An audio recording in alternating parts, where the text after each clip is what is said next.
My name is Janice Faye Jones Stills. I am 74 years old. Perfect. Tell me a little bit about your birth in Deerfield Beach. I was born at Broward General Hospital in Fort Lauderdale, Florida. And where did your parents live at this time? My parents lived off of Hillsborough Boulevard in a house there, and they resided there when I was born. When you grew up, tell me a little bit about the time when you were growing up. Where did you go to elementary school? I went to Deerfield Beach Elementary School, the 1st through the 6th grade. At the 6th grade, we had to be bused to Pompano Beach High School, and we went to school there in the 7th through the 12th grade. So it was a big school. It was a large school, but there was no middle school at that time as such. But we had a program called CORE at that time, and it was grades 7, 8th, and 9th, and then high school was 10th, 11th, and 12th. When you were in elementary school, what was your favorite thing to do? In elementary school, we used to sit in the halls and play jacks, and that was our entertainment whenever we were waiting for the bell to ring for the school to begin. We also played hopscotch a lot on the sidewalks outside of the elementary school. Were there a lot of children at the school? We had a pretty small school. In fact, the 6th grade was taught by the principal, Mrs. Henry. She also was a teacher and a principal at the same time, so it was a fairly small school. Was it one room at that time or two? No, we had more than one room and more than 2 rooms. We had various rooms for school at that time. How did they just put up partitions in the school? No, it was regular classrooms at that time. So you went to the existing Deerfield Elementary School? Yes, I did. I went to the existing elementary school as it is today, Okay, not with the some original Changes. Correct. That's correct. one. What was your family life like? Well, my family, we built the house where my parents resided at 629 East Hillsborough Boulevard during the time that I was in elementary school. It was a large home, and I was actually able to walk home at lunch to eat lunch at home and then go back to school. So it was very close to the school, and our family life, we played outside as children in the woods out back of my house, and we always entertained ourselves, and we had a really good time as children. What was the neighborhood like? You said there were lots of trees. Tell me about that. Well, later in my parents' life, they sold the back lots that were in back of their house next to the elementary school. They were sold off, and homes were built there. But during the time that I was a young child, we played out back, and there were trees out there, and we had playhouses, and we made pot liquor and all different kinds of things. But we entertained ourselves during that time. Tell me about your grandfather and his association with the bridge. My grandfather's name was William Belton Jones, and he came here in the 1930s, or actually before the 1930s, with his family, and he tended the bridge over at the Intercoastal Waterway, and it was done by hand. He had a son that lived with him. His name was Bernice, and Bernice helped him tend the bridge. He was physically and mentally handicapped, and so they lived there until my grandmother died, and then they were able to move him out of that house. But he entertained the troops, and people came by and talked to him regularly, and he just loved his job, and they loved him. So during that time, he was a very outspoken older man, and that's when he tended the bridge there in Deerfield. Was he the one that entertained little boys on the weekend? No, I don't think so. I mean, I don't recall. the picture that I had with the boys and him sitting in the yard? Oh, yes. When he was older and my grandmother had died, my grandmother's name was Mellie Mae Butler Jones. And she was the sister of J.D. Butler, who is known as Uncle Jim. And she died, and they moved my grandfather. He would stay a month with me, with our family, on 629 East Hillsborough. And then my family across the street would have him for a month. And he went back and forth. And when he was at our house, he would sit outside in the late afternoon, and the kids in the neighborhood would come by and talk to him. And he entertained them, I'm sure. But it was a very sweet time, and there was a picture of that, too. Did he tell you of any extraordinary things that happened while he was a bridge tender? No, just that he enjoyed the people that would come down, and they would remember him from, the year before. But he entertained them quite well, I'm sure. Sure. Now, his son, he had a son who was a farmer? Well, he had several sons that were farmers. They all came down to this area in the 1930s, and they set up farming. And so his whole family became farmers, and their farms were out on on west.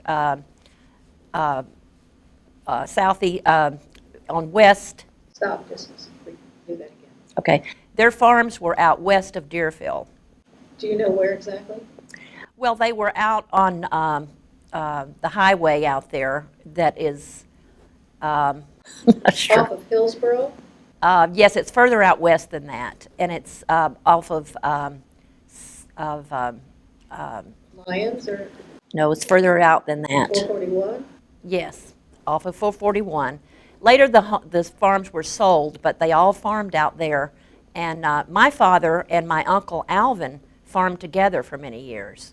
What was the name of the farm?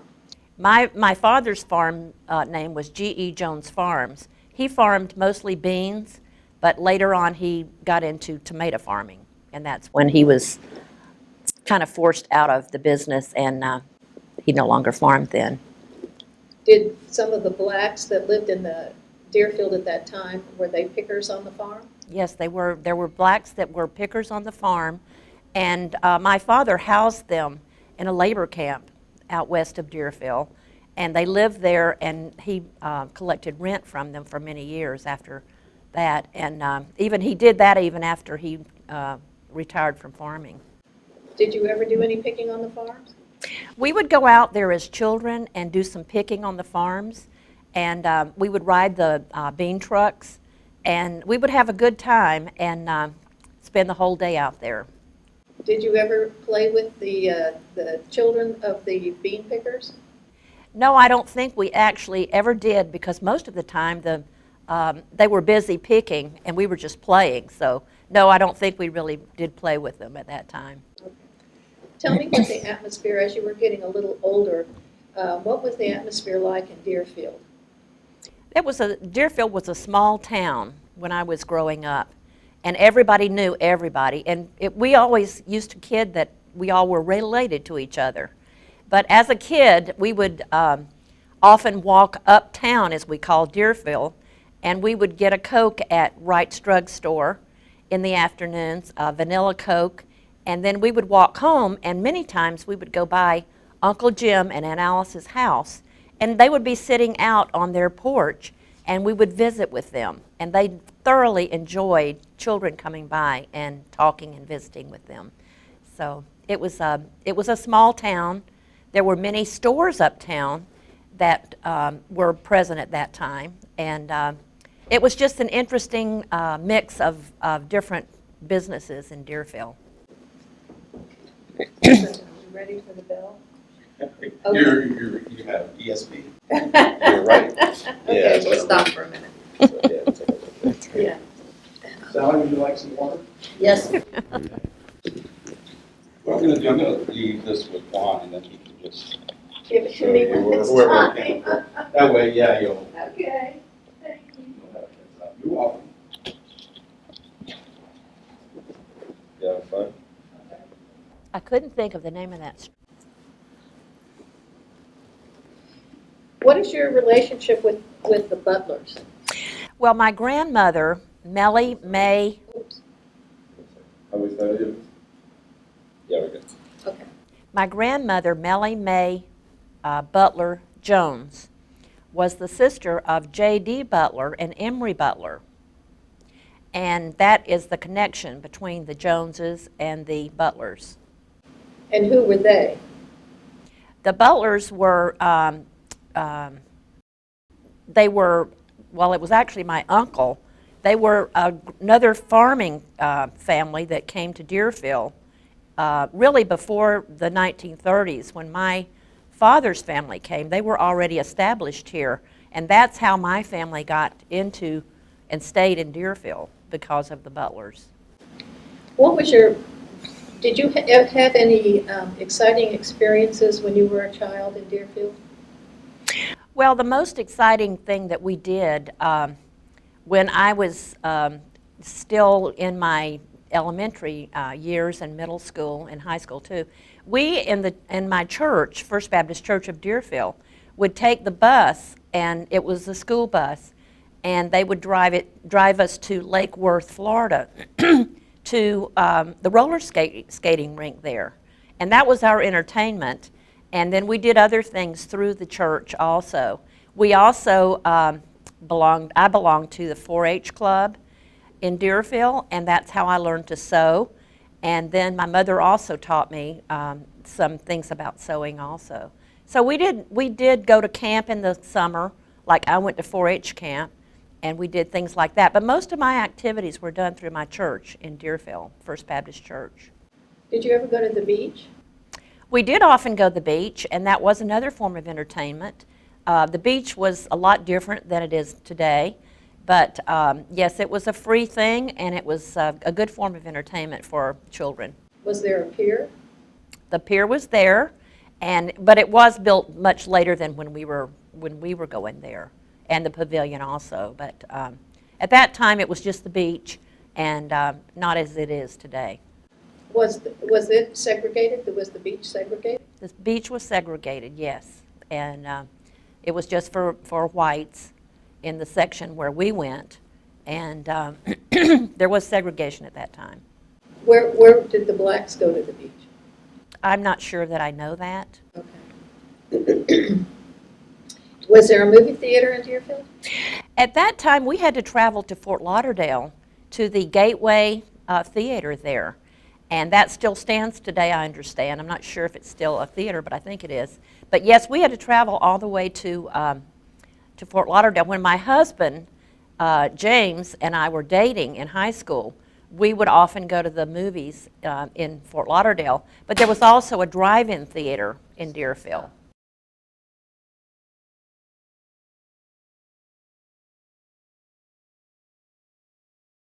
There was a drive-in theater in Deerfield as long as I can remember, and that was another form of entertainment for us there.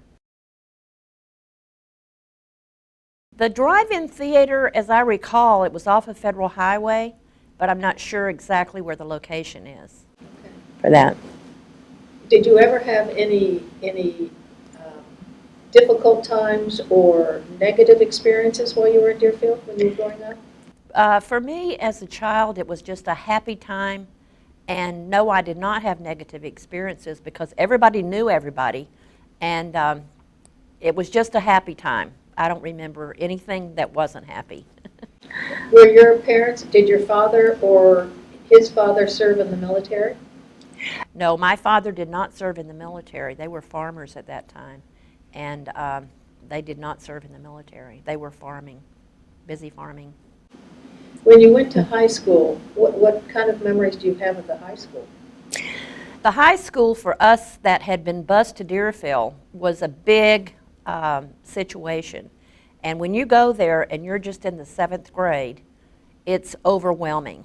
But we did have a program called the Corps, and we during the middle school years, 7th, 8th, and 9th, we had Corps, at least in the 7th grade. But the high school, it was a big situation, and I did play in the band, and when I was in middle school, but I did not continue it in high school. Tell me about Cracker Day. Cracker Day was a fun time in Deerfield, and it was when the farmers would barbecue all night, and they would, and the women of the farmers, the wives, would bake pies and cakes and cookies and sell it, and so that was Cracker Day. There was also a parade, and the parade was just a fun time. We actually got out of school half a day on Cracker Day because it was during the week, and everybody went to Cracker Day. What was the purpose?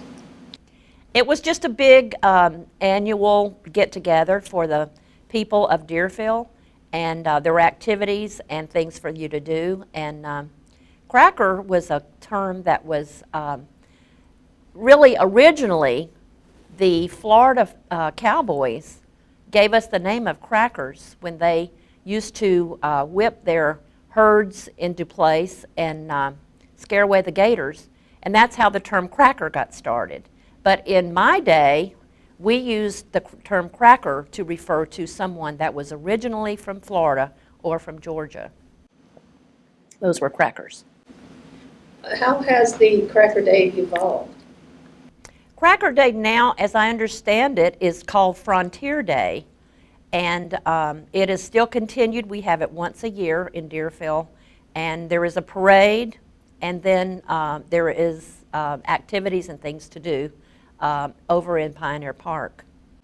When you were growing up, when you said Deerfield, you would go uptown. Where was uptown? Well, uptown was really where the Wright's drugstore was. It was across the tracks, and the Wright's drugstore, and then there was a farm goods store. There was a place called the Bite.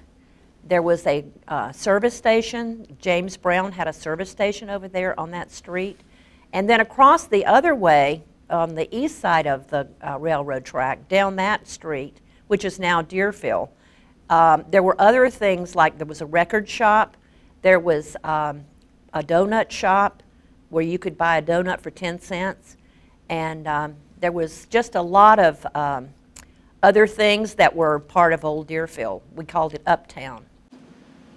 Tell me about the Diamond Club. The Diamond Club was over across the tracks in Deerfield, and during the... When you talk about, I'm going to ask you to repeat this, but when you say across the tracks, is it east or west?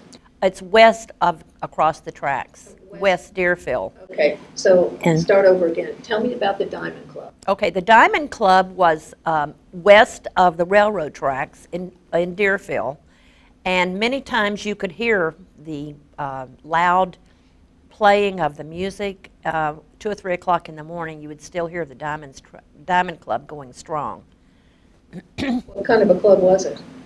Well, it was a club. It was a club where there was a lot of drinking and carousing going on there. Was it So, a black club? Yes, it was a black club. Okay. Mm-hmm. Do me a whole sentence with that in it. The Diamond Club was predominantly for blacks, and it was their club. And what happened? Well, it was a club that where there was a lot of dancing and a lot of drinking and things like that going on there. Okay. Was there any problems in Deerfield during the segregation era? There were just the accepted.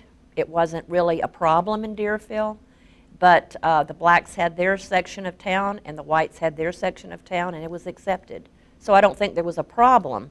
It's just that it was there, and that was what we did.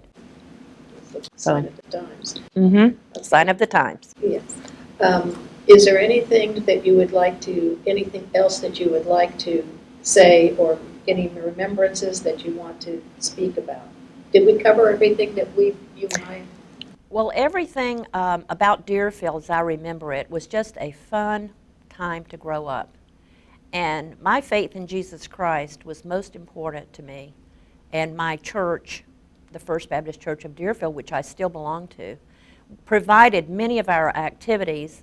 And that's actually where I met my husband, who came to Deerfield in 1952. And I met him when he was in high school. And we dated in middle school and high school. And we, like I said, we went to the drive-in and we went to the Gateway in Fort Lauderdale for dates. And he and I were instrumental in getting the zoning changed on Hillsborough Boulevard. We owned my parents' home at that time, my sister and I, Carol, and I owned that home, and we were instrumental in trying to sell it commercially. We did not have luck in that, and it was on the market for 10 years, and we sold it to a family. But James and I were instrumental in getting the petition signed and having a part in the city on that zoning. So that to me was important, and I also was instrumental in getting the street North and Southeast 7th Avenue. I filled out an application and sent it to the city of Deerfield to name the street, the Jones Street, after my family. So I'm proud of that. When you say rezoned, are you talking about Hillsborough Boulevard and getting it rezoned commercial? Yes. Residential, okay, say that. Yes, the Hillsborough Boulevard, the zoning on that street was residential at that time. And then James and I were instrumental in changing that zoning to commercial because we own the large home in Deerfield and we hope to sell it as a commercial property. But we did not get to, and we had it on the market for 10 years, and it was sold to a family. What else do we need to cover?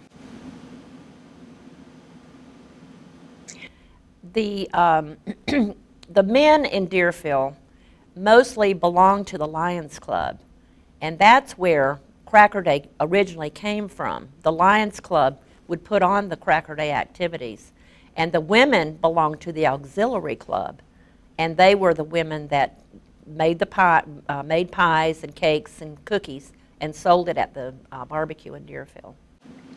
How long have you lived in Deerfield?